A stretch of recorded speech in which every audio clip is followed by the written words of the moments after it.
کہ وہ لوگ ہیں یعنی قرض جن کے اوپر بہت زیادہ ہوتا ہے، تو ہم زکوٰۃ کے پیسوں سے ان کا قرض بھی ادا کر سکتے ہیں۔ مصیبت زدہ، مقروض اور ضمانت بننے والوں کی مدد کی جا سکتی ہے، کس سے؟ زکوٰۃ کے پیسوں سے۔ ایک حدیث ہے صحیح مسلم کی کہ ابو سعید خدری رضی اللہ عنہ کہتے ہیں کہ اللہ کے نبی صلی اللہ علیہ وسلم کے زمانے میں ایک شخص کو ان پھلوں میں نقصان پہنچا جو اس نے خریدے تھے، تو وہ بہت زیادہ مقروض ہو گیا۔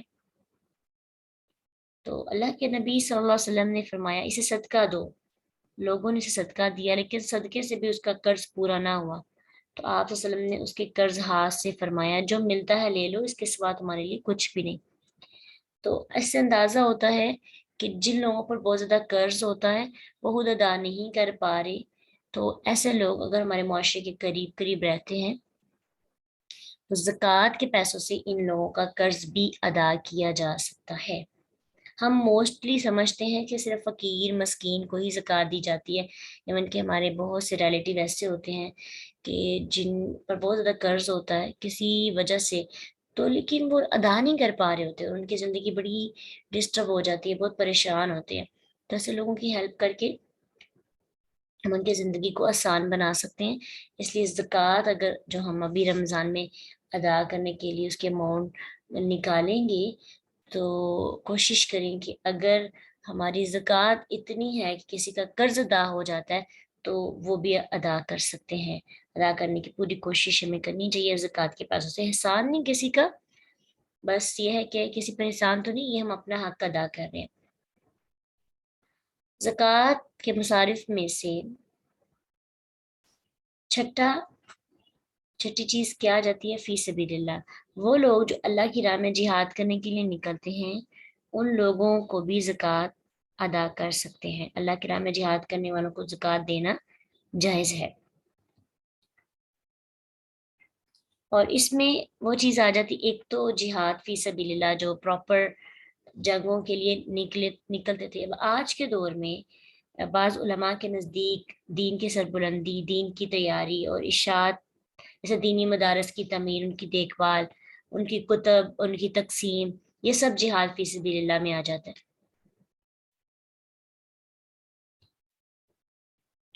اسی لیے تو جو مدارس ہوتے ہیں اس ادارے، ان کو زکوٰۃ ادا کرنا جائز ہے کیونکہ وہ جہاد فی سبیل اللہ کے انڈر آ جاتے ہیں۔ اس کے بعد جہاد فی سبیل اللہ کی جمع شدہ جو رقم ہوتی ہے نا اس پر زکوٰۃ نہیں ہے۔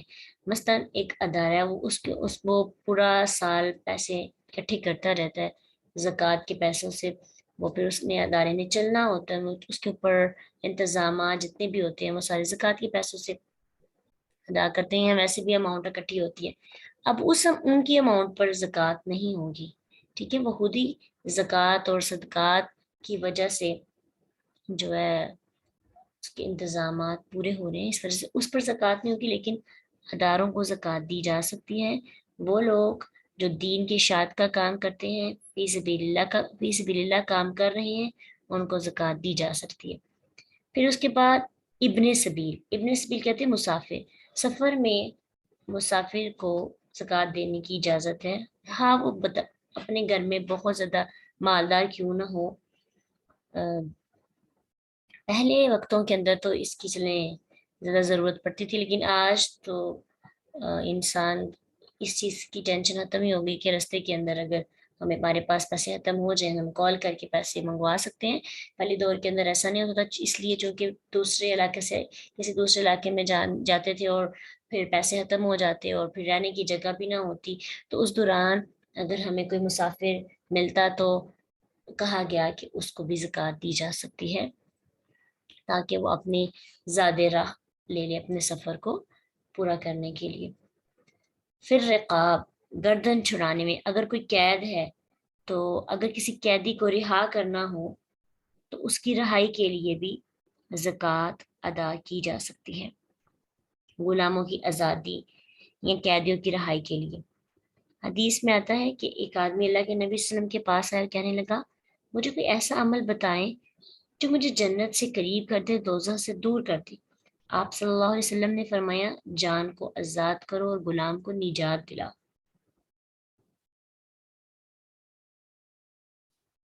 اس نے کہا اللہ کے نبی کیا یہ دونوں ایک ہی نہیں؟ تو آپ صلی اللہ علیہ وسلم نے فرمایا نہیں، جان آزاد کرنا یہ ہے کہ تو اکیلا آزاد کرے، غلام کو نجات دلانا یہ ہے کہ اس کی قیمت ادا کرنے میں اس کی مدد کرے۔ یعنی جان آزاد کرنا یعنی فل کسی کو رہائی دلانا، کسی قید خانے میں اگر وہ کوئی پڑا ہے تو غلامی میں سے کسی کو نجات دلانے سے مراد یعنی اس کی مدد کرنا، وہ خود بھی چاہ رہا ہے تو اس کے ساتھ ہیلپ کر کے اس کو غلامی سے نجات دلا دینا۔ یہ 8 مسالک زکوٰۃ کے، ان کو زکوٰۃ دی جا سکتی ہے، ان کے علاوہ اور کسی کو بھی زکوٰۃ نہیں دی جا سکتی۔ بلکہ ہم تھوڑا سا دیکھ بھی لیتے ہیں کہ زکوٰۃ کی غیر مستحق لوگ کون ہیں۔ غیر مسلم کو زکوٰۃ دینا جائز نہیں۔ صحیح بخاری کی حدیث کے مطابق غیر مسلم زکوٰۃ کے مستحق نہیں ہوتے۔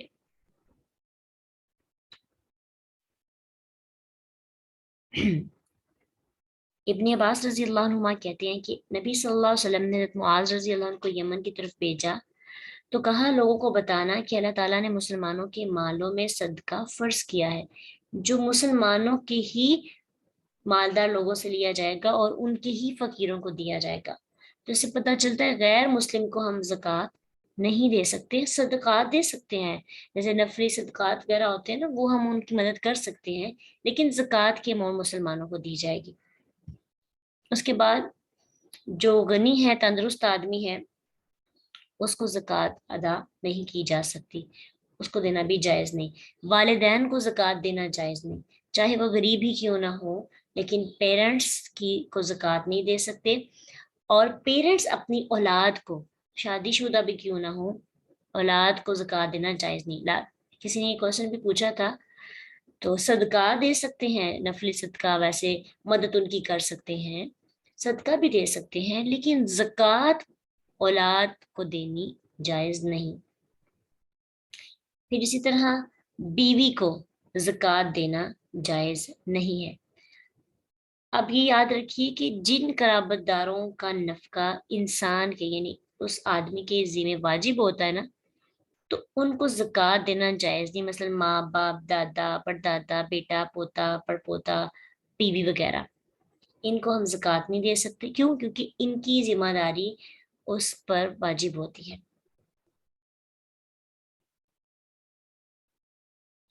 اگر یہ مستحق ہیں تو ان کی مدد کر سکتے ہیں، ویسے ہیلپ کریں، لیکن زکوٰۃ کے مستحق لوگ جو ہیں ان کو زکوٰۃ دینی چاہیے۔